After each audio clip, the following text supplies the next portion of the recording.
রাজনীতি শুধু ক্ষমতার খেলা নয়, অর্থনীতি শুধু সংখ্যার মেলা নয়, সমাজনীতি কেবল তত্ত্বের জাল নয়, আর দুর্নীতি শুধু শিরোনামে আটকে থাকা গল্প নয়। যে কথাগুলো আমরা প্রতিদিন শুনি কিন্তু সহজভাবে বুঝতে পারি না, যে সিদ্ধান্তগুলো আমাদের জীবন বদলে দেয় কিন্তু কেউ সহজ করে বলে না। এখানে আমরা চেষ্টা করব জটিল কথাকে সহজ ভাষায় ব্যাখ্যা করতে, অস্পষ্ট বিষয়কে স্পষ্ট করে তুলতে। এখানে কথা হবে সহজে, প্রশ্ন হবে সোজা সাপটা, যেন আপনি সহজে বুঝতে পারেন, ভাবতে পারেন এবং সঠিক সিদ্ধান্ত নিতে পারেন। আমন্ত্রণ কঠিন কথা সহজে অনুষ্ঠানে। সাথে আছি আমিন আল রশিদ।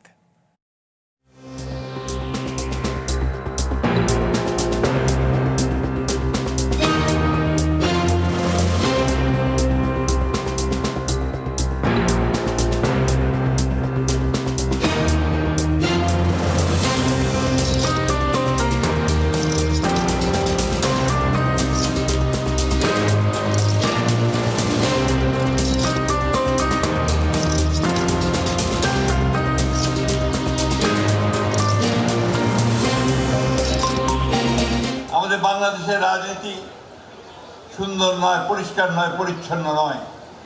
বারবার এখানে গণমানুষেরা পরিবর্তনের জন্য লড়াই করেছে, যুদ্ধ হয়েছে, প্রাণ দিয়েছে, পরিবর্তন আনার চেষ্টা করেছে, কিন্তু দুর্ভাগ্যক্রমে পরিবর্তন আসেনি। আমরা শুরুতেই বিএনপি মহাসচিব এবং স্থানীয় সরকার মন্ত্রী মির্জা ফখরুল ইসলাম আলমগীরের যে বক্তব্যের অংশ শুনলাম, সেটি তিনি গতকাল অর্থাৎ শুক্রবার নওগাঁয় বিশ্বকবি রবীন্দ্রনাথ ঠাকুরের জন্মজয়ন্তীর অনুষ্ঠানে বলেছেন। অর্থাৎ তার আক্ষেপ যে বাংলাদেশের রাজনীতি এখনো সুন্দর এবং পরিচ্ছন্ন হয়ে উঠতে পারেনি। প্রশ্ন হলো, মির্জা ফখরুলের মতো একজন বর্ষিয়ান রাজনীতিবিদের কেন এই আক্ষেপ?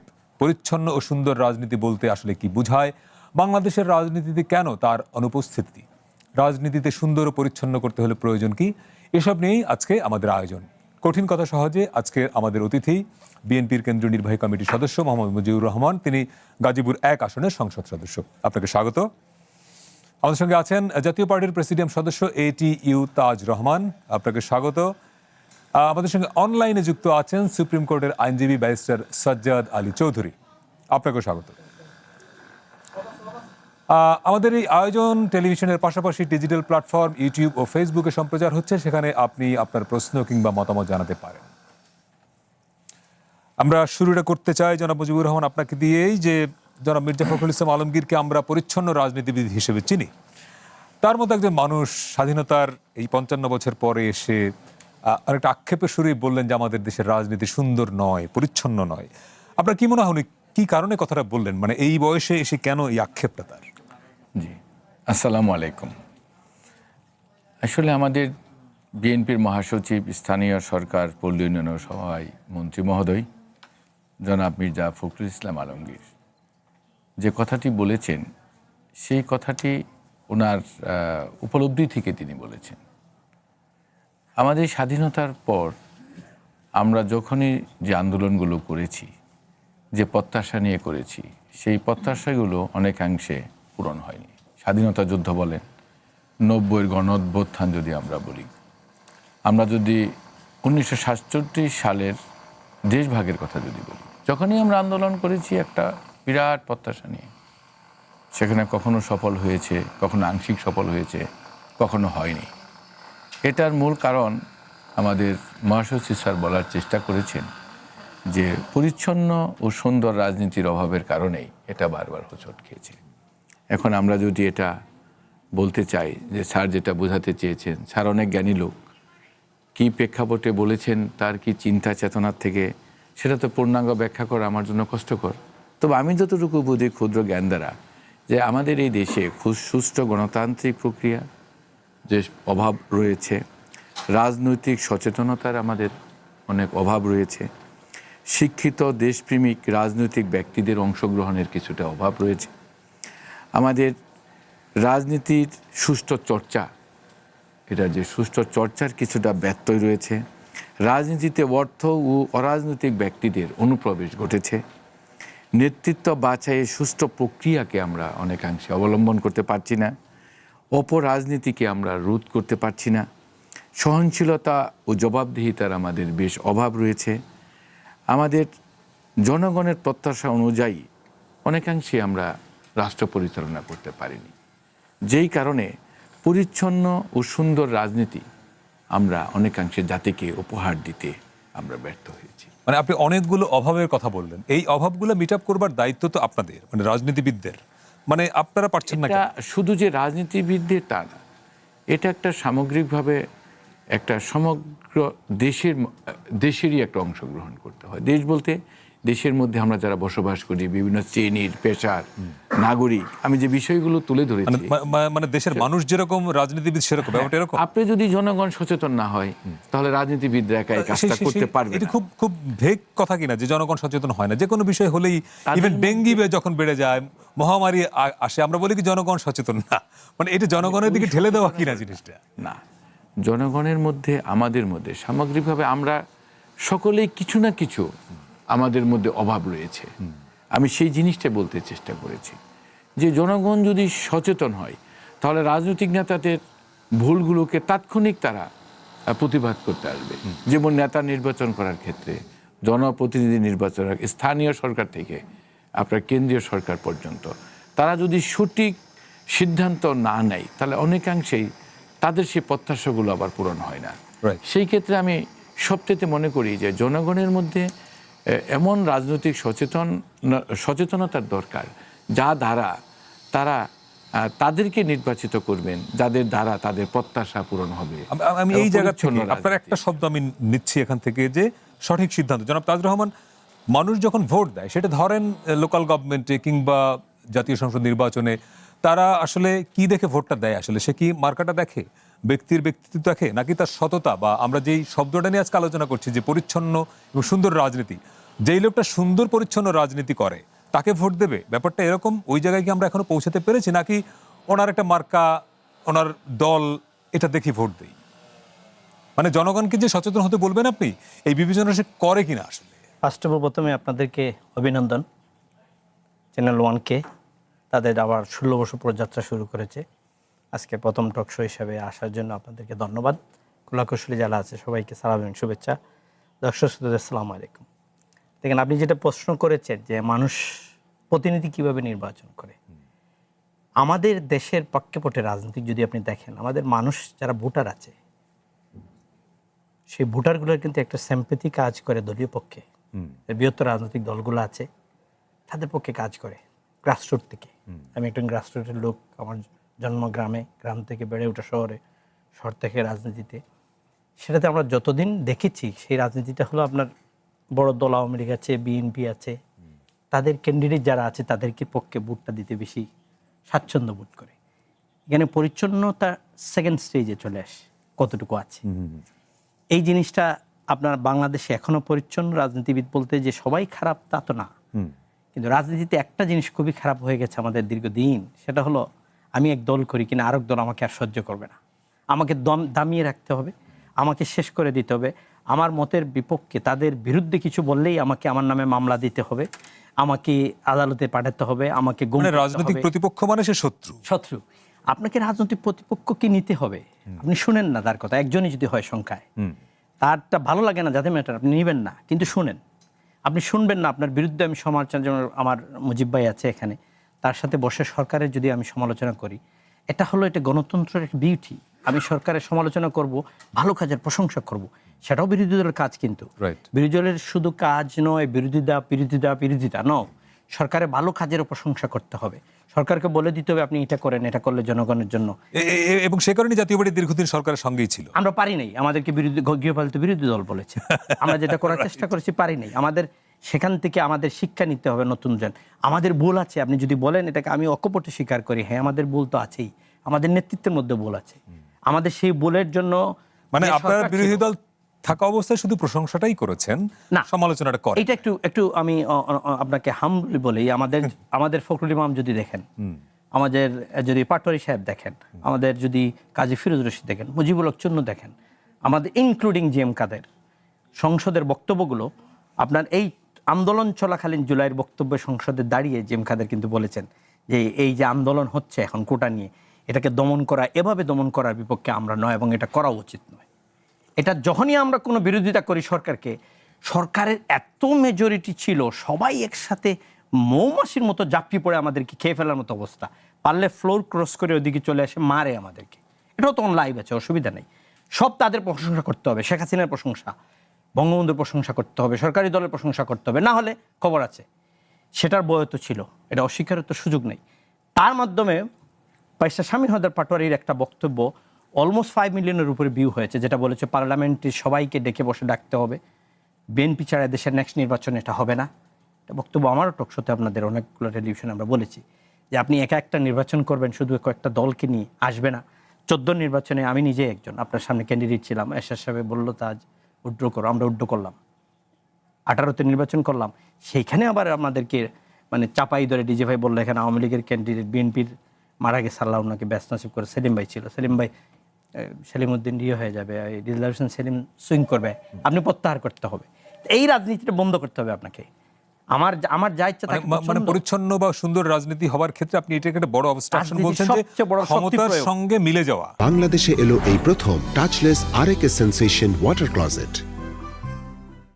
সবচেয়ে বড় হলো আপনার শক্তি প্রয়োগ করে আপনি গণতন্ত্র, নির্বাচন, মানুষের মতো অধিকারের দমন যখন করা বন্ধ করে দিবেন, পরিচ্ছন্ন রাজনীতিটা অটোমেটিকলি ফুটে উঠবে। মানুষের যখন ভয় মন থেকে চলে যাবে যে আমি আপনাকে চয়েস করতে পারবো, আমি বাইকে পারবো, আমাকে আরেকজন পারবে, এতে দ্বিধা থাকবে না, তখনই দেখবেন এটা কিন্তু আরো সুন্দর হবে।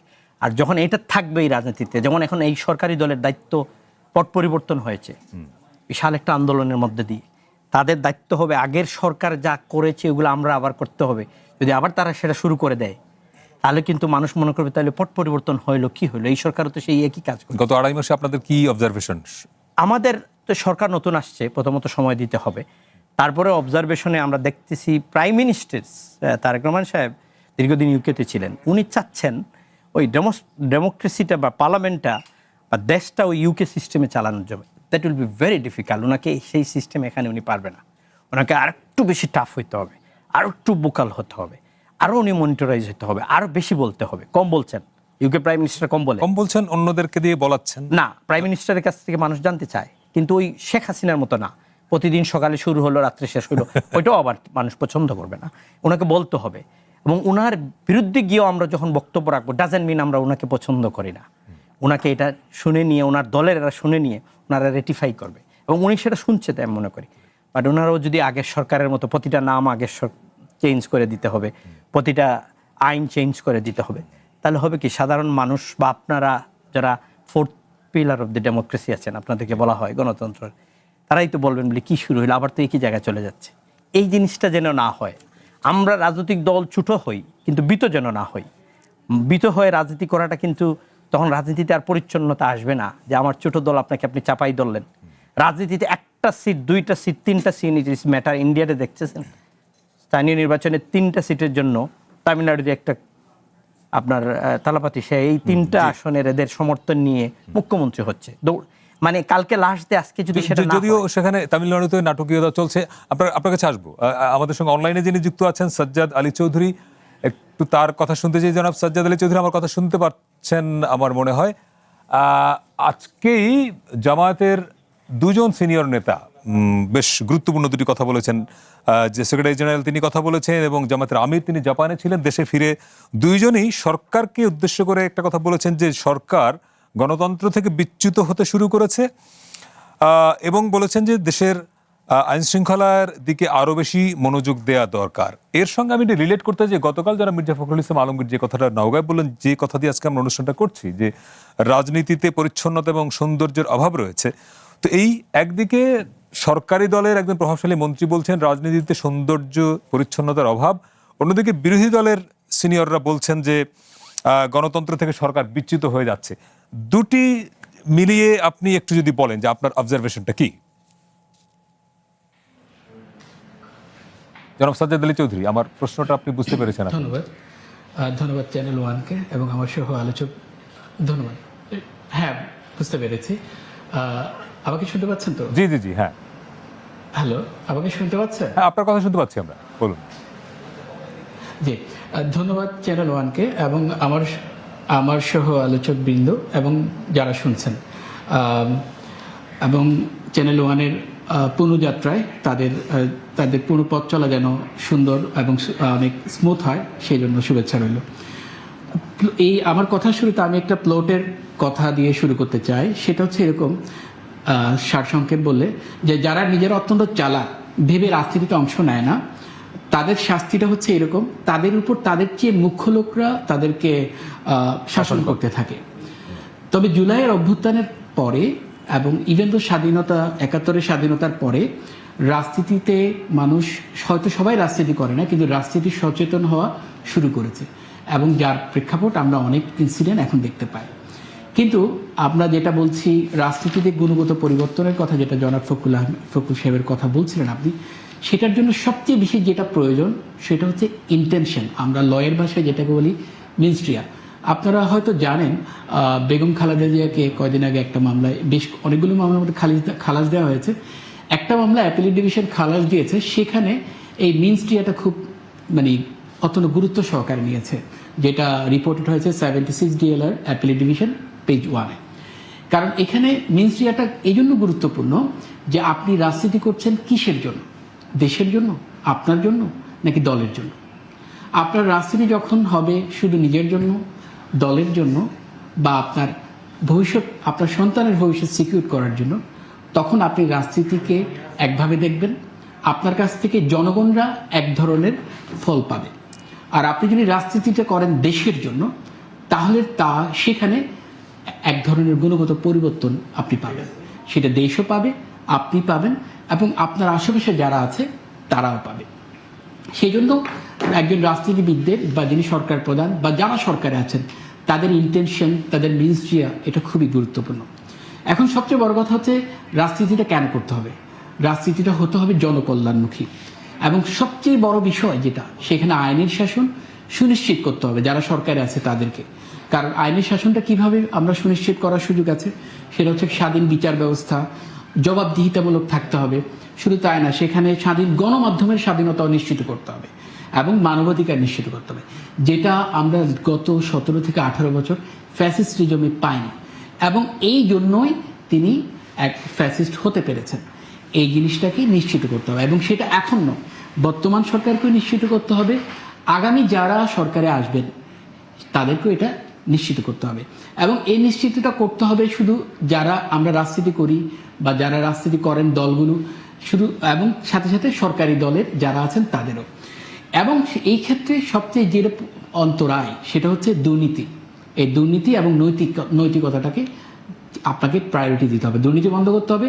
আপনার দলের নেতা কর্মী যারা আছেন এবং সরকারি সেক্রেটারিয়েট যারা বিভিন্ন পদে আছেন, তাদের নৈতিকতাটা আপনাকে এনরিচ করতে হবে।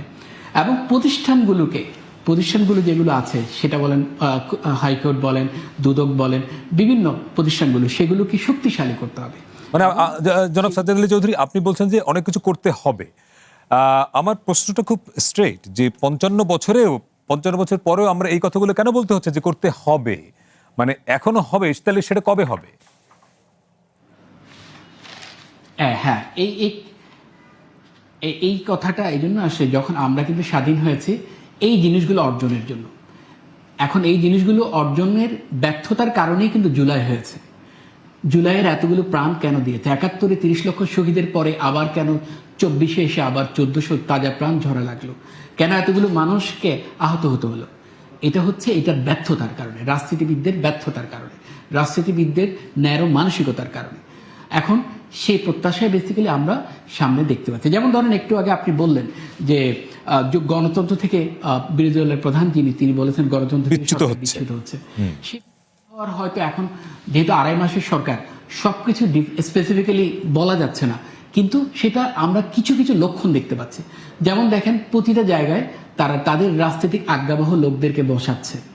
বাংলাদেশ ব্যাংকে বলেন, তারপর হচ্ছে পুলিশে বলেন, তারপর হচ্ছে বিভিন্ন সেক্রেটারিয়েটে বলেন, এই জিনিসগুলো, ইভেন ইউনিভার্সিটিগুলোর ভিসি পদগুলো বলেন। এই জিনিসটা একটা লক্ষণ।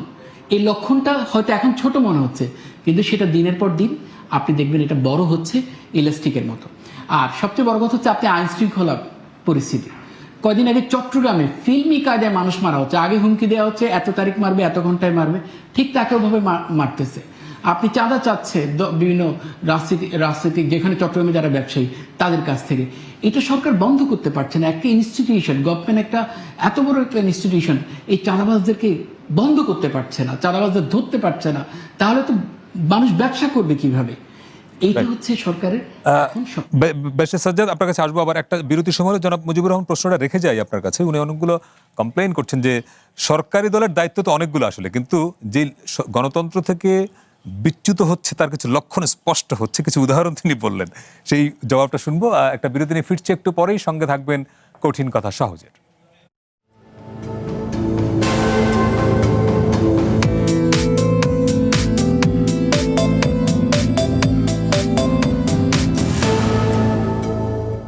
বাংলাদেশে এলো এই প্রথম টাচলেস আরএকে সেন্সেশন ওয়াটার ক্লজেট।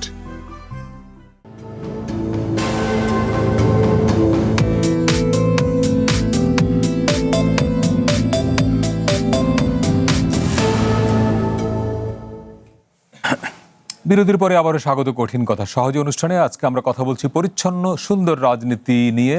জনাব মির্জা ফখরুল ইসলাম আলমগীর গতকাল নওগাঁর একটি অনুষ্ঠানে বলেছেন যে বাংলাদেশে রাজনীতি সুন্দর নয়, পরিচ্ছন্ন নয়। আমরা যেই প্রশ্নের উত্তর খুঁজবার চেষ্টা করছি যে পরিচ্ছন্ন বা সুন্দর রাজনীতি বলতে আসলে কি বোঝায় এবং বাংলাদেশে তার ঘাটতিটা কেন, স্বাধীনতার 55 বছর পরে এসেও আমাদেরকে কেন এই প্রশ্নের উত্তর খুঁজতে হচ্ছে। আমাদের সঙ্গে আছেন সংসদ সদস্য এবং বিএনপি নেতা মুজিবুর রহমান, আছেন জাতীয় পার্টির নেতা তাজ রহমান এবং অনলাইনে যুক্ত আছেন ব্যারিস্টার সাজ্জাদ আলী চৌধুরী। জনাব মুজিবুর রহমান, বিরতির আগে প্রশ্নটা রেখেছিলাম যে ব্যারিস্টার সাজ্জাদ কয়েকটি পয়েন্ট বললেন যে আজকেই জামাতের দুজন সিনিয়র নেতা বলেছেন যে সরকার গণতন্ত্র থেকে বিচ্যুত হচ্ছে, এবং তার এক্সাম্পল হিসেবে তিনি বলেছেন যে অনেকগুলো প্রতিষ্ঠানে সরকার তার নিজের লোক কোটান কোট বসাচ্ছে, সেটা সিটি মানে স্থানীয় সরকার বলেন, প্রশাসনে বলেন। যদিও আলোচকরা এটিও স্বীকার করছেন যে 2.5 মাস যথেষ্ট সময় নয় মূল্যায়ন করবার জন্য, তারপরও এটা ওনাকে বলছেন লক্ষণ। তো এই যে আমরা পরিচ্ছন্ন রাজনীতির কথা বলছি, পরিচ্ছন্ন রাজনীতির ব্যত্যয় হয়েছে বলেই কি সরকার গণতন্ত্র থেকে সরে যাচ্ছে, এই অভিযোগটা উঠছে? আসলে আপনি যে কথাটা বলেছেন, এ কথাটা বিরোধী দল বলছে, কিন্তু আপনাকে বাস্তবতার উপলব্ধি করতে হবে। এখানে তো গণতান্ত্রিকভাবে বসিয়ে দেওয়ার কোনো সিস্টেম নেই। সিস্টেমটা হলো সরকার বসাবে। তো সরকার যাকে বসাবে বিরোধী দলের কাছে তাকেই মনে হবে সরকারি লোক যে একে বসালো, এটা বোধহয় সরকারি দলের কাছে। কথাটা এরকম হয় না? সুতরাং এটা কোনো কথা হলো যে লোকটাকে দায়িত্ব দেওয়া হলো সে কতটুকু কাজ করতে পারলো, সে দেশ ও জাতির জন্য কতটুকু সে নিজেকে মানে করতে পারলো, অবদান রাখতে, এটা হলো সবচেয়ে মূল্যায়নের ব্যাপার। ধরেন বাংলাদেশ ব্যাংকের গভর্নরের কথাটা বললেন ব্যারিস্টার সাহেব, এখন এই ছাড়া কি পদ্ধতি আছে যে কি সিস্টেমে আপনি গভর্নর বানাবেন? গভর্নর তো এটাই, সরকার তাকে বসাবে, যদি সে ব্যর্থ হয় চেঞ্জ করবে। বাংলাদেশে তো সবাই সবার পরিচিত, তো যাকেই বসাবেন কারো না কারো আত্মীয় স্বজন হয়ে যাবে, কারোর কাছের লোক হবে। সুতরাং এটা আমার কাছে খুব বিবেচ্য বিষয় না। আমার কাছে বিবেচ্য তার কর্মটা সে ঠিক মতন করতে পারছে কিনা, তার কাছ থেকে রাষ্ট্র যে সার্ভিস চায় সেটা সে দিতে পারলো কিনা। অবশ্যই সরকার যখন হয়েছে তার আস্থাভাজন লোকদেরকে তো এই জন্যই নিবে যাতে তার সাথে তার কাজটা হবে, কাজটা তো সমন্বয় হয়, তাই না? ধরেন আপনারা কথা বললেন আইন শৃঙ্খলা, হ্যাঁ আমি কিছুটা স্বীকার করি অবনতি আছে, বিশেষ করে চাঁদাবাজি। আপনারা 17টা বছর একটা সরকার দেশ চালিয়েছে, তাদের পছন্দের লোক সব জায়গায় বসেছিল, তাদের দিয়েই তো সরকার এখনো দেশ চালানোর চেষ্টা করছে। ইচ্ছে করলে তো সবাইকে বাদ দিতে পারছে না। কিন্তু চাঁদাবাজির অভিযোগগুলো তো সরকারি দলের বিরুদ্ধেই আসছে। আসলে সরকারি দলের বিরুদ্ধে না, সরকারি দলের নাম ভাঙিয়ে সরকারকে সাপোর্টাইজ, সেটাও তো আমাদের চিহ্নিত করতে হবে। আর সরকার তো ব্যবস্থা নিচ্ছে। ধরেন পুলিশটা দেশে ছিল না, 4 তারিখে পালিয়ে গিয়েছিল। পুলিশের যে স্ট্রেংথ সেটা কি ছিল বলেন তো? আমি চোখে দেখেছি নাই। আমার উপজেলাতে 4 তারিখে রাতে হওয়া, উপজেলা প্রশাসন হওয়া, সেই স্ট্রেংথ নিয়ে তাদের কাজ করার সাহস শক্তি যোগাচ্ছে এই সরকার, তাকে সাহস দিচ্ছে। গতকালকে স্বরাষ্ট্রমন্ত্রী কিন্তু বলেছেন যে পুলিশের মনোবল ফিরে এসেছে বলেই সেনাবাহিনীকে ধীরে ধীরে ব্যারাকে ফেরানো হচ্ছে। এই কথাটা খুবই মূল্যবান। আমরা সেনাবাহিনীকে মাঠে কেন রাখলাম? রাখা হয়েছে যেহেতু আইন প্রয়োগকারী সংস্থা হিসেবে পরিচিত পুলিশ একেবারেই ভেঙে পড়েছিল, সেটাকে ঢেলে সাজাতে টাইম লাগবে। পুলিশকে আগে দেখলেই মানুষ ঢিলা মারতে চাইতো তাদের কর্মের কারণে, তাদের সেই মানে সাহস শক্তি ফিরিয়ে দিচ্ছে। সেই কারণে আমরা মনে করি যে কিছুটা ডিস্টার্ব হতে পারে সেনাবাহিনীর মাঠে ছিল। আর সবচেয়ে বড় দরকার জনগণের সহযোগিতা, সেটাও জনগণ করছে। আর 2.5 মাসে কি আপনি 17 বছরের এতগুলো এই যে আপনাদের 2.5 মাসের আগে তো আরো 1.5 বছর ছিল আর একটা সরকার, 1.5 বছর ছিল, তারা তাদের মতো সাজিয়েছে। সেই দায়ভার তাদের, সেটা তার বিএনপি ছিল না। তাদেরও বুঝতে হবে, তারাও তো সেই সরকারের নিযুক্ত লোক দিয়েই তারা করেছে। সেখানে দলীয়ভাবে পুলিশ নিয়োগ দেওয়া হয়েছে, তাদেরকে দলবাজি করার সুযোগ দেওয়া হয়েছে, তাদেরকে রাজনৈতিকভাবে ব্যবহার করা হয়েছে। সেই জন্য কম বা বেশি যারা করতে চায় নাই তাদেরও বাধ্য করা মানে হয়েছে। এখন যারা পুলিশ প্রশাসনে আছে তারা সবাই নির্দলীয়, চাপমুক্তভাবে কাজ করছে। আমরা চাই যে তারা প্রজাতন্ত্রের কর্মচারী হবে, তারা কোনো দলীয় ব্যানারে কাজ করবে না। আমরা সেই প্ল্যাটফর্ম তাদের দেওয়ার চেষ্টা করছি। আমরা আশা করি যে এটা শেষ পর্যায়ে রয়েছে। এটা যখন সেটা আমরা দিতে পারবো পূর্ণাঙ্গভাবে, তখনই ধীরে ধীরে পড়বে। ইতিমধ্যে স্বরাষ্ট্রমন্ত্রী বলেছে, মাননীয় প্রধানমন্ত্রী মনোভাব ব্যক্ত করেছেন, প্রয়োজনে বিশেষ অভিযান হবে। সে যদি বিএনপিরও হয়, কোনো চাঁদাবাজ কোনোদিন দলের হতে পারে না, সে দেশ ও জাতির শত্রু। এটা তারেক রহমান সাহেবের উক্তি। এটা ম্যাডাম ক্ষমতায় থেকে ক্লিন হার্ট অপারেশন দিয়েছিলেন, চিন্তা করা যায়। অশ্রদ্ধার অভিযান খালেদা জিয়া করেছেন, তার সন্তান প্রধানমন্ত্রী, নিশ্চয়ই তিনি কঠোর হবেন। কঠোর হওয়ার জন্য একটা টাইম দরকার। আপনি কি শুরুতেই হবেন? অবশ্যই শুরুতেই হওয়া যায় না। অবশ্যই তিনি ভেবে চিনতে এমন একটা সিদ্ধান্ত গ্রহণ করবেন যেটা দেশ ও জাতির জন্য কল্যাণকর। আমরা খুব অচিরেই সেটা দেখতে পারবো। আমরা প্রত্যাশা করি জনাব তাজুর রহমান, একটা বিষয় যে বাংলাদেশের রাজনৈতিক দলের কিন্তু অভাব নাই। এখন সম্ভবত নিবন্ধিত দলের সংখ্যা প্রায় অর্ধশত বা তারও বেশি বোধ হয়। এই নেতারও অভাব নাই, 52টার মধ্যে নেতারও অভাব নাই। হাজার প্রত্যেক ঘরে একজন দুজন নেতা আপনি পাবেন। কিন্তু এই এত রাজনৈতিক দল, এত নেতা, তারপরে আপনি যখন ভালো পরিচ্ছন্ন নেতা খুঁজতে যাবেন তখন আপনাকে পার্টি চালান দিতে হবে। তো এই জায়গাটায় এলো কেন? অর্থাৎ দলগুলো যে নেতা তৈরি করে, তার এই নেতা তৈরির প্রক্রিয়ার মধ্যেই ত্রুটিটা কিনা আসলে, আমি প্রথমত বলি, বা আদৌ আমাদের দলগুলো নেতা তৈরি করে কিনা? না, নেতা তৈরি তো অবশ্যই একটা দলের যখন আপনি যোগদান করবেন তখন আপনাকে দলের আদর্শ, দলের গঠনতন্ত্র এটা যদি মেনে চলেন তাহলে কিন্তু আপনি আর ওই নেতা তৈরির কারখানাতেই ঢুকে গেলেন। প্রত্যেকটা দলের গঠনতন্ত্র কিন্তু দেশের পক্ষে, হ্যাঁ, গণতন্ত্রের পক্ষে, নির্বাচনের পক্ষে কথা বলা আছে। সেই জায়গাটা তো আমাদের দলের নেতৃত্বে যারা দেয় তারা থাকে না। দেখেন, আপনাকে আমি কোট আউটকোট বলি, গতকাল প্রথম আলো লিডিং রিপোর্ট করেছে চাঁদাবাজি নিয়ে। চাঁদাবাজির অবস্থা কি পর্যায়ে গেছে, সবচেয়ে বেশি এফেক্টেড আমাদের এই গুলশান, বনানী, বাড্ডা, মহাখালী এলাকাগুলো। তারা রিপোর্ট করেছে আরও সবচেয়ে ভয়াবহ হলো অবৈধ অস্ত্রের জঞ্জানি, মব ভায়োলেন্স, যেটা আপনার ইউনূস সাহেবের উপহার ছিল এই জাতিকে দেওয়া। সে উপহার দিয়ে মব সন্ত্রাসটা তো এখন নিয়ন্ত্রণে এসছে বলা যায়। পুরাপুরি নিয়ন্ত্রণ হয় নাই, কিন্তু আগেরগুলো তো হয়েছে। পুলিশকে মারা হয়েছে, পরেও 5 আগস্টের পরে পুলিশের মরালিটি ভেঙে দেওয়া হয়েছে। মব সন্ত্রাস করে আপনি বিসি, আপনার ডিন, প্রফেসরদের সরানো হয়েছে, কানে ধরে উঠাবোস করা হয়েছে। এগুলোতে ইম্প্যাক্ট খুব বেশি হয়েছে। তাই সরকারকে আইন শৃঙ্খলা এত অবনতি হয়েছে। গতকালকে আমি ম্যান ফ্রম সিলেট, যেহেতু আমি বলি, গতকালকে আপনার সিলেটের বিএনপি মহানগরের সভাপতি নাসিম ভাই, নাসিম সাহেব উনার আসছিলেন এক জায়গা থেকে 50 লক্ষ টাকা নিয়ে। উনি কিন্তু বিকাশের বিভাগীয় প্রধান, মানে উনি বিকাশের এজেন্ট হিসাবে নিয়েছেন। সমস্ত বিকাশগুলা ওনার কাছ থেকে নিতে হয়। আসার পথে ওনার গাড়িটা হাইজ্যাকাররা অ্যাটাক করে 50 লাখ টাকা গাড়িতে মানে অন স্পট নিয়ে চলে গিয়েছে।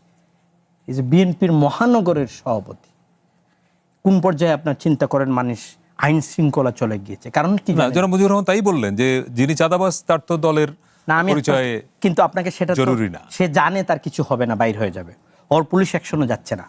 আপনি দেশের আইন শৃঙ্খলা কড়াকড়িভাবে আপনি কন্ট্রোল, যদি আপনাকে একটা কথা বলি, যে দেশের আইন শৃঙ্খলা ঠিক থাকবে না, ল অ্যান্ড অর্ডার, যে দেশের সরকার আইন শৃঙ্খলা কন্ট্রোল করতে পারবে না, মব ভায়োলেন্স হবে, জুডিশিয়াল ইন্ডিপেন্ডেন্ট থাকবে না, পুলিশ প্রসিকিউশন ইন্ডিপেন্ডেন্ট থাকবে না, আপনার ইকোনমি কিন্তু সাস্টেইনেবল হবে না। আপনি চেষ্টা করেও পারবেন না, আপনার ইকোনমি ইম্প্যাক্টটা হয়ে যাবে। এই যে চাঁদাবাজি, যে বিজনেসম্যানদেরকে ধরা হচ্ছে, এরা তো আস্তে আস্তে গুটিয়ে ফেলবে। আস্তে আস্তে বিজনেসম্যানকে যদি গ্যাস না দেন, চাঁদাবাজি করেন, অ্যাক্সেস যদি নেওয়া হয়, এক্সট্রাকশন, তাহলে এই মালিকগুলো বলবে তাহলে আমরা বন্ধ করে দেই। তাই এই জন্য আমি বলছি মাননীয় প্রধানমন্ত্রী তারেক রহমানকে আরও টাফ অন দি আইন শৃঙ্খলাতে হতে হবে। আমরা আশা করি সরকারকে এই ব্যাপারে, বিরোধী দলের সমালোচনা থাকবে, সরকার এটা নিতে হবে। বিরোধী দলের প্রধান আজকে সংসদের ওনার বক্তব্য উনি দিয়েছেন, বিরোধী দলের যেটা দেখবে সরকার এটা বলবে।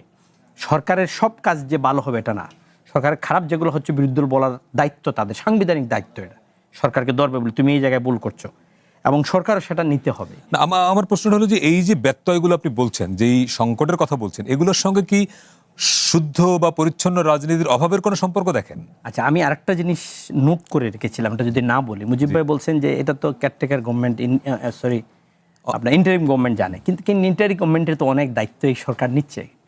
আমরা বিরোধী দল হিসেবে বলছি, অধ্যাদেশগুলো অধিকাংশ পাস করে দিয়েছে। আমি বিরোধী দলের একজন কর্মী হিসেবে বলছি, ওনারা কেন নিচ্ছে ওনার ডক্টর ইউনূস সাহেবের এত দায়িত্ব? সংসদে ডক্টর ইউনূস সাহেবকে 30 দিনের মধ্যে আপনারা সরকারের গ্রামীণ ব্যাংকের যে সরকারের স্টেক ছিল সেটা কমিয়ে ইউনূস সাহেবকে বাড়িয়ে দিলেন। 3 দিন আগে নির্বাচনের আগে যে চুক্তি করলো সরকার, সেটা রিভিউতে যাচ্ছেন না কেন আপনারা? বললেন না, এটা তো টোটালি এই দেশের সার্বভৌমত্বের এগেইনস্ট একটা আপনার এগ্রিমেন্ট ইউনূস করে। সরকারের পক্ষ থেকে বলা হয়েছে যে আমি বলে একটি দেশের সঙ্গে চুক্তি হলে সঙ্গে সঙ্গে বাদ দেওয়া যায় না। হামের কথা আসি, জি। হামে 400 জনের উপরে লোক মারা গেছেন, ডক্টর ইউনূস একটা স্টেটমেন্ট দেন না এই হামের ব্যাপারে। কিন্তু সিএনএন এর মালিক মারা গেছে, উনি কিন্তু ওনার ফেসবুক স্টেটমেন্ট এত লম্বা স্টেটমেন্ট দিয়েছেন, কিন্তু একটাবার বলেন নাই যে হামে এই 400 লোক মারা গিয়েছে, আমাদের 18 মাস থাকা অবস্থায় যদি কোনো ভুল হয়ে থাকে ম্যানেজমেন্টে এটার জন্য জাতির কাছে ক্ষমা চেয়ে নিচ্ছি। না, doctor Yunus is hungry for power and money, এই দুটোটার উনি করে নিয়ে চলে গিয়েছে। ওনার সময় এদেশের এত বড় একটা অভ্যুত্থানের পরে মানুষ আশা করেছিল যে আমরা একটা ভালো লোক, যিনি বাংলাদেশের একজন নোবেল লরিয়েটকে বসাচ্ছি, এই দেশটাকে উনি ঠিক করবেন, সেটা হয় নাই। সেই প্রত্যাশাতে কিন্তু জাতি বঞ্চিত হয়েছে। এখন উনি যা করে গিয়েছে সব দিচ্ছেন। উনি গ্রামীণ ইউনিভার্সিটি নিয়ে গেছে, উনি গ্রামীণ বিকাশ, গ্রামীণ ডিজিটাল প্যাকেজ যেটা সেটাও নিয়ে গেছে। উনি আপনার 664 আমরা বাইশটা সাহেব বলতে পারবে, উনি মাফ করে চলে গেছে ট্যাক্সের সব, ওনারগুলো করে গেছে। ওনার যতটুকু করার উনি নিয়ে চলে গেছে। উনি 1 বছরের জন্য নিজের বিবিআইপি স্ট্যাটাসটাও নিয়ে গেছে, এটা 3 দিন আগে করে গিয়েছে, নিজের ট্রাম্পের মতন মাফ করে চলে গেছে। আমরা এগুলো যদি করি তো পরিচ্ছন্ন রাজনীতি ইউনূসের কাছ থেকে পাই নাই, আমাদেরকে কেন ধরতেছেন? ইউনূস সাহেব তো রাজনীতিবিদ না। না, ইউনূসকে কেন রাজনীতিবিদ না? 18 মাস রাষ্ট্র ক্ষমতার উনি চিফ এক্সিকিউটিভ ছিলেন, হি বিকেম এ পলিটিশিয়ান নাও। এখন ওনাকে রাজনীতির বাইরে রাখতে পারবেন না আপনি। এই রাজনীতিটারে আরো নোংরা এবং এমন অবস্থায় নিয়ে উনি গিয়ে আমাদেরকে রেখে গেছে।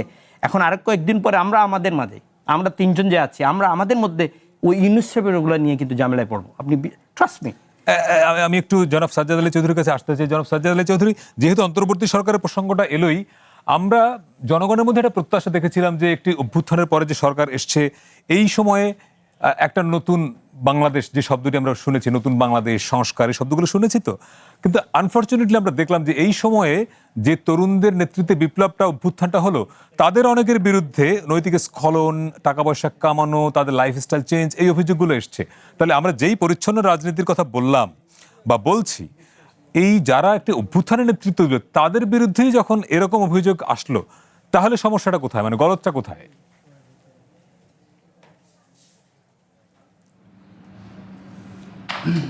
ধন্যবাদ। আসলে তকমার রাজনীতি যতদিন চলবে, মানে আপনি যখন বাহবা পাবেন, নিজের আখের গুছাবেন, এই রাজনীতি চর্চা যতদিন চলবে ততদিন ক্ষমতা বদলাবে। আওয়ামী লীগ যাবে, বিএনপি আসবে, বিএনপি যাবে, জাতীয় পার্টি আসবে, হয়তো অদূর ভবিষ্যতে জামাতও আসার কল্পনা করছে। কিন্তু মানসিকতা যদি না বদলায় তাহলে রাজনীতির গুণগত পরিবর্তন কখনো হবে না, সেটা 100%। এখন কথাটা হচ্ছে, ডক্টর ইউনূস সরকার আসছেন, জাতীয় পার্টি বা আওয়ামী লীগের জন্য বর্তমান সরকারকে সমালোচনা করা থেকে ডক্টর ইউনূসের সমালোচনা করা খুব আনন্দদায়ক এবং খুব জাবর কাটার মতো খুব মজার। কারণ হচ্ছে ডক্টর ইউনূসের তারা তো ডক্টর ইউনূস সরকারকে যদি প্রশ্নবিদ্ধ করতে পারে, তাহলে বর্তমান সরকার, ইলেকশন সব কিছুকেই সহজভাবে প্রশ্নবিদ্ধ করতে পারে। আর উনি যেটা বলছেন ডক্টর ইউনূসের ভিভিআইপি, এখানে যে কোনো একটা জায়গায়, এটা কিন্তু আগে একটা গেজেট আছে, তত্ত্বাবধায়ক সরকারের যিনি প্রধান থাকেন তিনি 1 বছর পর্যন্ত ভিভিআইপি প্রটোকল পেয়ে থাকেন। আমার মনে হয় উনি আইনটা জানেন না। সবচেয়ে বড় কথাটা হচ্ছে, যার ওঠে তার কিছুটা তো বটে। যেমন আমরা নতুন যখন একটা অভ্যুত্থান হলো, তারপরে তরুণ রাজনীতিবিদ যারা এসছেন তাদের মধ্যে অনেক কিছু নৈতিক স্খলন আমরা দেখছি, শুনেছি। আমরা হয়তো প্রমাণ নেই কোনো, হয়তো আমি ব্যক্তিগতভাবে স্পেসিফিক প্রমাণ পাইনি, কিন্তু যার ওঠে তার কিছুটা তো বটে। এবং এটা কেন হয়েছে? এটা হয়েছে বেসিক্যালি মানসিকতার জন্য। কারণ যখন হঠাৎ করে তারা কিছু একটা পাওয়ারের সংস্পর্শে পেয়ে যায়, তখন তারা নিজেদেরকে ধরে রাখতে পারে না। এটাই হচ্ছে নৈতিক স্খলন, এবং এটার জন্য তারা সাফার করবে যারা এটা করেছেন। কারণ পৃথিবীতে সব কিছুর বিচার হয় না ঠিকই, কিন্তু কোনো কিছু গোপন থাকে না। সেটা আজকে হোক, কালকে হোক, বা 50 বছর পর হোক, সেটা প্রকাশিত হবেই হবে। এবং এটাই হচ্ছে প্রকৃতির রহস্য।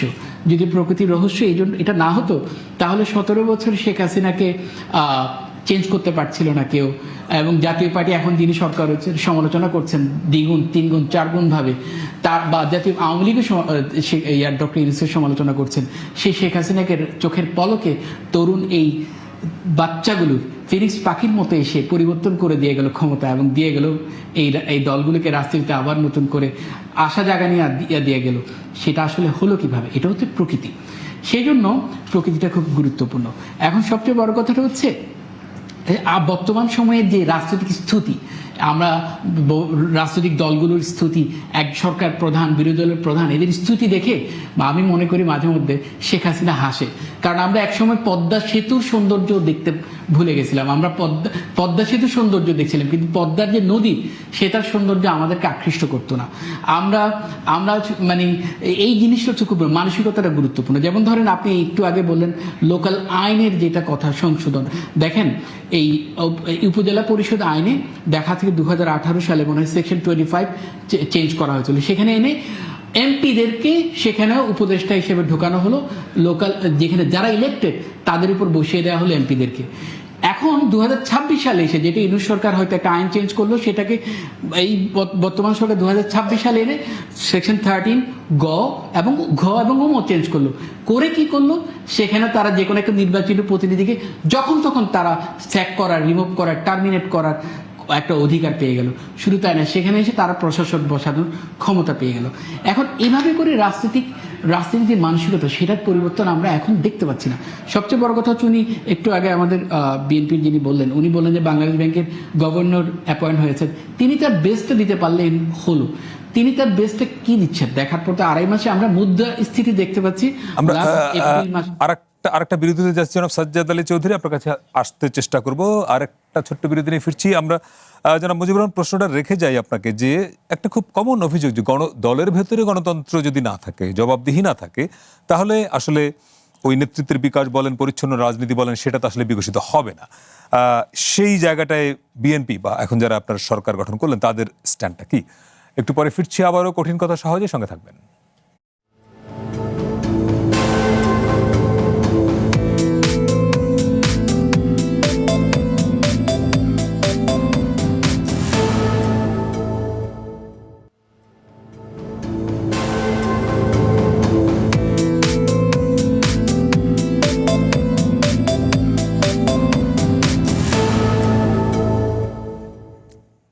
বিরতির পরে আবারও স্বাগত কঠিন কথা সহজে অনুষ্ঠানে। আমরা আজকে পরিশীলিত, পরিচ্ছন্ন, সুন্দর রাজনীতি নিয়ে কথা বলছি। কেন স্বাধীনতার এত বছর পরে এসে আমাদের এই আক্ষেপ করতে হচ্ছে, বা মির্জা ফখরুল ইসলাম আলমগীরের মতো একদম বর্ষিয়ার নেতাকে আক্ষেপ করে বলতে হচ্ছে বা আমাদের দেশের রাজনীতি পরিষ্কার নয়, পরিচ্ছন্ন নয়, সুন্দর নয়? আমাদের সঙ্গে আছেন সংসদ সদস্য এবং বিএনপি নেতা মুজিবুর রহমান, আছেন জাতীয় পার্টির নেতা তাজ রহমান, এবং অনলাইনে যুক্ত আছেন সাজ্জাদ আলী চৌধুরী, আইনজীবী। যারা মুজিবুর রহমান, বিরতির আগে যে প্রশ্নটা রেখে গিয়েছিলাম, যে বাংলাদেশের মানুষের মধ্যে একটা পারসেপশন বা একাডেমিশিয়ানরাও এই কথাটা বলেন যে দলের ভেতরে গণতন্ত্র জবাবদিহি না থাকার কারণেই আমরা যেই মানের রাজনীতিটা চাই বা পরিচ্ছন্ন রাজনীতি চাই, সেইখানে বড় ধরনের ঘাটতি আছে। ফলে এই জায়গাটা আপনি যদি একটু যোগ করেন যে বিএনপি এই সময় এসে অভ্যুত্থানের পরে যে রাজনীতির মধ্যে আছে, বিএনপির মধ্যে গণতন্ত্রের চর্চা আসলে কতটা আছে? এই কথাটা খুবই গুরুত্বপূর্ণ যে পরিচ্ছন্ন রাজনীতি বা সুন্দর রাজনীতির পূর্বশর্ত রাজনৈতিক দল কর্তৃক নেতৃত্ব বাছাই বা নির্বাচনকালীন সময় প্রার্থীতা বাছাই, এটা খুবই গুরুত্বপূর্ণ একটা বিষয়। তো সেই ক্ষেত্রে বাংলাদেশ জাতীয়তাবাদী দল, আমরা যারা বিএনপি রাজনীতি করি, এই দলটির মধ্যে একটা গণতান্ত্রিক চর্চা রয়েছে। যখনই আমরা রাজনৈতিক নেতা তৈরি করি, আমরা কাউন্সিলের মাধ্যমে আমরা করি, আমরা স্টেপ বাই স্টেপ, আমরা ইউনিয়ন সম্মেলন থেকে শুরু করে উপরে আস্তে আস্তে আমার জাতীয় কাউন্সিলের আগে আমরা কিন্তু আমাদের প্রতিনিধি নির্বাচন করে তারপর আমাদের এই কাউন্সিলগুলো অধিষ্ঠিত হয়। মাঝপথে যখন বিগত সরকারের আমলে রাজনৈতিক চর্চার সুযোগ খুব কম ছিল, তখন হয়তো বা কোনো কোনো ক্ষেত্রে যৎসামান্য বিশেষ ক্ষমতায় এগুলো আমাদের মধ্যে দেওয়া হতে পারে। কিন্তু এখনই কিন্তু আমাদের দল, আবার দেখেছেন আজকেই কিন্তু আমাদের আমাদের বৈঠক করে অলরেডি এই দলের নেতৃত্ব যাতে গণতান্ত্রিক পদ্ধতিতে হয় এবং বিএনপি জাতীয় কাউন্সিলও যাতে নির্বাচনের মাধ্যমে হয়, সেই জন্য আমাদের মাননীয় চেয়ারম্যান এবং মাননীয় প্রধানমন্ত্রী দিক। বিএনপির জাতীয় কাউন্সিল হবে, সেখানে কি কোনো প্রার্থী থাকবেন যিনি তারেক রহমানের এগেনস্টে দাঁড়াবেন চেয়ারম্যান পদে? এটা তো হলো এর বিষয়। আমাদের নির্বাচন প্রক্রিয়া তো থ্রু করা হয়। এখন যদি কেউ না দাঁড়ায় তাহলে তো সেটা কেউ দাঁড়াবে এরকম পরিস্থিতি কি বিএনপির মধ্যে বা বাংলাদেশের কোনো বড় দলের মধ্যে কখনো ছিল বা আছে? এটা আপনি বলতে পারবেন না। এটা তো হলো নেতৃত্বের, যদি সে একজন মনে না করে যে আমি যদি মনে না করি যে আমি তারেক রহমান সাহেবের সাথে ফাইট করার যোগ্যতা রাখি না, তাহলে আমি দাঁড়াবো না। আর যদি কেউ মনে করে যে না আমি তারেক রহমান সাহেবের সাথে ফাইট করার যোগ্যতা রাখি, যে দাঁড়াবে। আমাদের তো নির্বাচন কমিশন গঠন করা হয়, সেখানে ডিক্লেয়ার করা হয়। সেই মনে করবার মতো সংস্কৃতি বিএনপির মধ্যে আছে? অবশ্যই আছে, অতীতে তো হয়েছে। আমরা যখন ম্যাডাম এই দলের প্রথম চেয়ারম্যান হন, চেয়ারপারসন হয়, তখনও তো প্রার্থিতা জমা দিয়েছে খালেদা জিয়ার বিরুদ্ধে। খালেদা জিয়ার বিরুদ্ধে প্রার্থিতা জমা দিয়েছে? প্রথম যখন এটি ফুরে ম্যাডাম আসে, আচ্ছা, আচ্ছা। তখন তো হয়েছে। বাংলাদেশে এলো এই প্রথম টাচলেস আরএকে সেন্সেশন ওয়াটার ক্লজেট। তারপরে থেকে তো নেতৃত্ব দিয়ে যখন তিনি প্রমাণ করেছেন যে তিনি মানে অপ্রতিদ্বন্দ্বী, তখন তার কেউ এখানে কেন আসবে? কারণ সে পারছেন, বিকল্প কেউ নিজেকে চিন্তা করতে পারছে। চেয়ারম্যানের পদ যদি আপনি বাদও দেন, এর পরের যে মহাসচিব, আপনাদের দলের দ্বিতীয় সর্বোচ্চ পদ, মহাসচিব পদে কে মহাসচিব হবেন আপনার কি মনে হয় বা আপনি কি বিশ্বাস করেন যে এটা কাউন্সিলররা ঠিক করেন নাকি এটা দলের চেয়ারম্যানই ঠিক করেন? না, এটা কাউন্সিলরে ঠিক করে দেন। যখন আমরা আমাদের নির্বাচন কমিশন প্রার্থিতা মানে জমা দেওয়ার জন্য বলেন, কমিশন ঘোষণা করেন, যখন কেউ জমা দেয় না, যিনি দেন তিনি বিনা প্রতিদ্বন্দ্বিতা হন। এটা তো একটা সিস্টেম। মানে এই যে বিনা প্রতিদ্বন্দ্বিতা হন, গ্রহণযোগ্য না। এটা ধরে নেওয়া হয় যে যারা মির্জা ফখরুল ইসলাম আলমের কিংবা সালাউদ্দিন আহমেদ যিনিই হোক, অর্থাৎ কোন কাউন্সিলে কে মহাসচিব হবেন এটা মোটামুটি আগে জানা হয়ে যায়। ফলে তার বিরুদ্ধে কেউ দাঁড়াবেন, এই কথাটা ঠিক না। আর যখন আমি গত কাউন্সিলে দেখেছি, ম্যাডাম বলেছে তোমরা কেউ মহাসচিব হতে চাও, সব কাউন্সিলর আমরা ভোট দিয়ে দিলাম যে নেত্রী যেটা দিবেন, যাকে দিবেন সেটাই আমরা অনুমোদন করব। এটাও তো একটা গণতান্ত্রিক সিস্টেম। এখন কাউকে যদি দায়িত্ব দিয়ে দেন, মানে সিদ্ধান্ত নেওয়ার ভারটা তার উপরে ছেড়ে দেন, তার উপরে সবাই মিলে দিলাম, এটা গণতান্ত্রিক সিস্টেম না। ম্যাডাম তো ওপেন করে দিলেন। ওপেন করে দেওয়ার পরে যদি আমরা সেই দায়িত্বটা পালন না করি, আমরা তাকে আবার দিয়ে দিই, তাহলে তো এটাও একটা গণতান্ত্রিক। বিএনপির কাউন্সিল কবে হচ্ছে? নেক্সট কাউন্সিল আমরা আশা করি যে চলতি বছরেই হয়তোবা সময় সুযোগ বুঝে মাননীয় চেয়ারম্যান মহোদয় করতে পারেন বলে আভাস রয়েছে, কিন্তু এই বিষয়ে আমি সুস্পষ্ট কোনো তারিখ আমাদের জানা নেই। জনাব তাজুর রহমান, আমি এই সেম প্রশ্নটাই আপনাদের জাতীয় পার্টির ক্ষেত্রেও, এরশাদ সাহেব যখন জীবিত ছিলেন তখন জাতীয় পার্টির কেউ কি কখনো ভেবেছিল যে উনি ছাড়া কেউ চেয়ারম্যান হবেন, কিংবা উনি যাকে ঠিক করে দিবেন পার্টির সেক্রেটারি জেনারেল, তার বাইরে সাধারণ কাউন্সিলররা গিয়ে ভোট দিয়ে দ্বিতীয় আর একজনকে সেক্রেটারি নির্বাচন করবেন? এই কালচারটা কি আদৌ জাতীয় পার্টির মতো দলে বা কিংবা বিএনপিতে বা এখন যারা রাজনীতির প্রেক্ষাপটে নেই, আওয়ামী লীগ, কোনো বড় দলের ভেতরে এই চর্চাটা কোনোদিন ছিল বা এখনো আছে?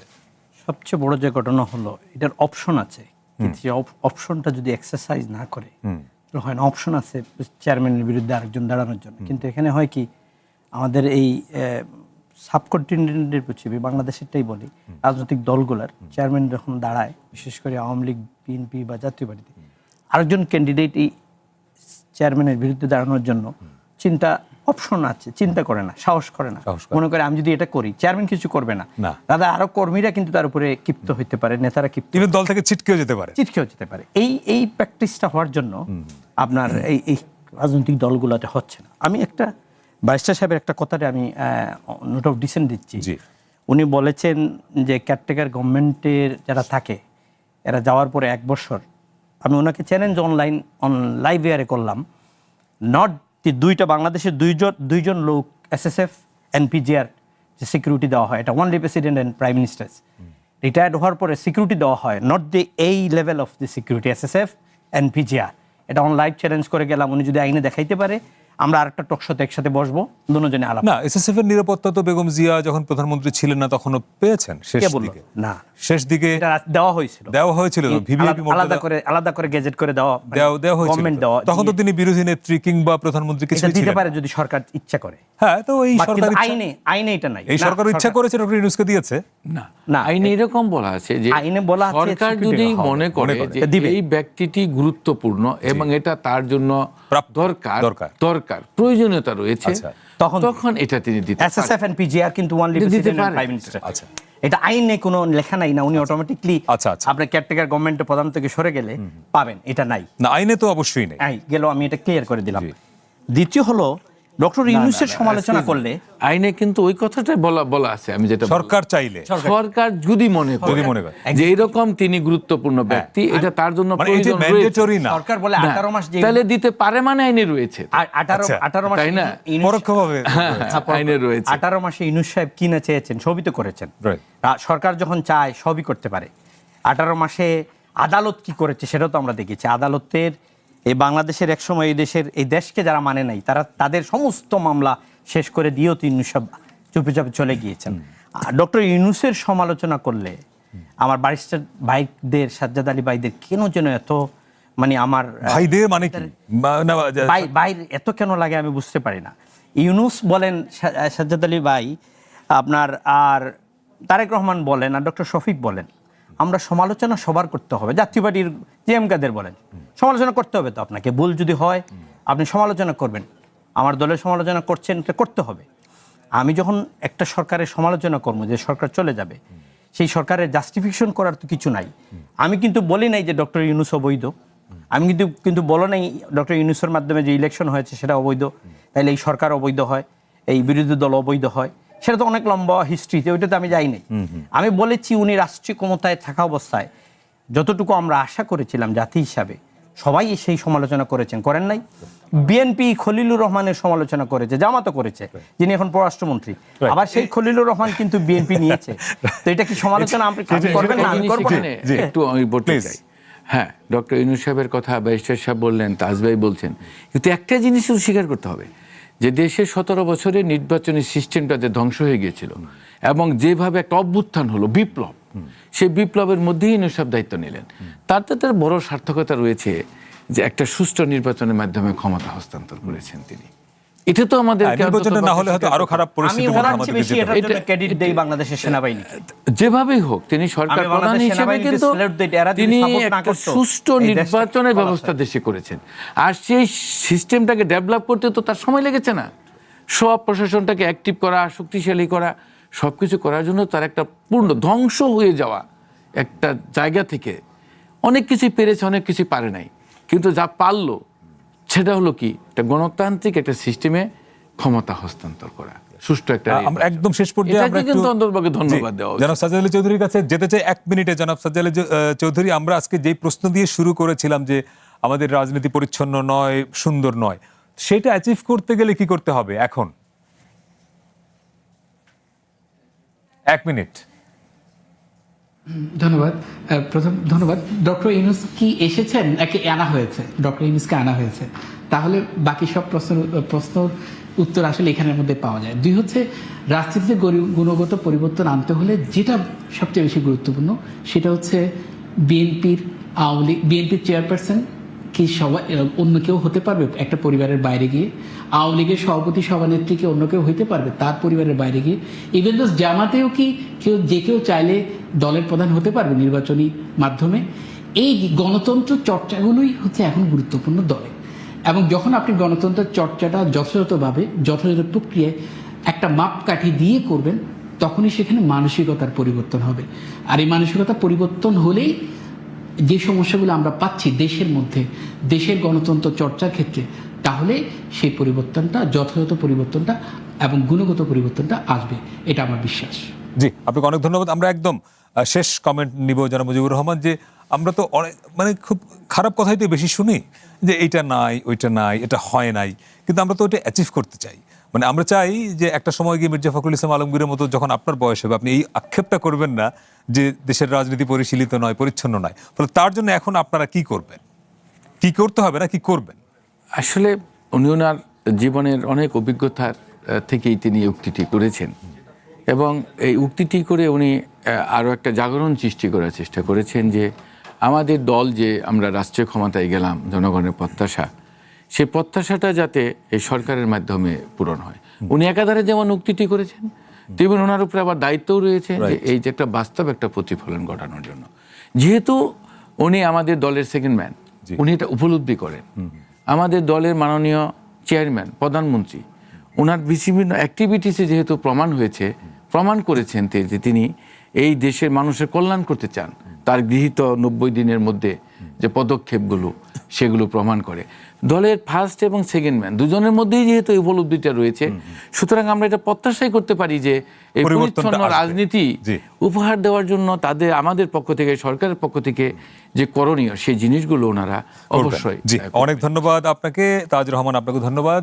আজকের মতো এখানে শেষ করছি। আমরা চেষ্টা করেছি জটিল একটা বিষয় নিয়ে কথা বলতে সহজ করে উত্তর খুঁজবার চেষ্টাও করেছি, কারণ সুশাসন, সুব্যবস্থা, গণতন্ত্র টিকে থাকে প্রশ্নে এবং পরিবর্তন আসে বোঝাপড়ায়। সময় এখন আপনার ভাববার, প্রশ্ন করবার। কাল আবারও দেখা হবে। শুভরাত্রি।